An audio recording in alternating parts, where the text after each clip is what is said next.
പിൻകാലത്ത് നമ്മൾ എന്തായിരുന്നുവെന്നുള്ളതല്ല, ഇന്നൊരു പുതിയ മനുഷ്യനായി രൂപാന്തരപ്പെടുവാൻ തയ്യാറാണ് എങ്കിൽ നമ്മുടെ വേണ്ടി പ്രത്യക്ഷപ്പെടുന്ന മറ്റാർക്കും പ്രത്യക്ഷപ്പെടാതിരിക്കുമ്പോൾ 30 ദിവസവും 40 ദിവസവും ഹല്ലേലൂയ ഉപവസിച്ച് പ്രാർത്ഥിച്ചിരുന്നവർക്ക് പോലും പ്രത്യക്ഷപ്പെടാത്ത ഒരു ദൈവിക സാന്നിധ്യം അനുഭവിക്കുവാൻ സ്വർഗത്തിലെ ദൈവം നമ്മളെ കണ്ടിരിക്കുന്നുവത്രേ.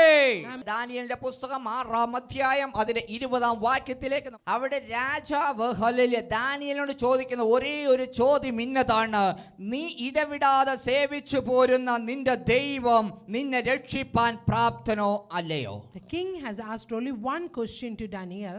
O Daniel, servant of the living God, is thy God, whom the servant continually able to deliver thee from the lions? നീ ഇന്ന് ആരാധിക്കുന്ന ദൈവത്തിന് നിന്നെ വിടുവിപ്പാൻ കഴിവുണ്ടോ ഇല്ലയോ? Oh people of God who are sitting here, let me ask you, the God who you are serving, is he able to deliver you? Hallelujah. Praise God. നീ വിശ്വസിക്കുന്നുവെങ്കിൽ ദൈവത്തിന്റെ മഹത്വം ഇറങ്ങുക Amen. തന്നെ ചെയ്യുമത്രേ. Hallelujah. If you believe it, you shall see the glory of the Lord.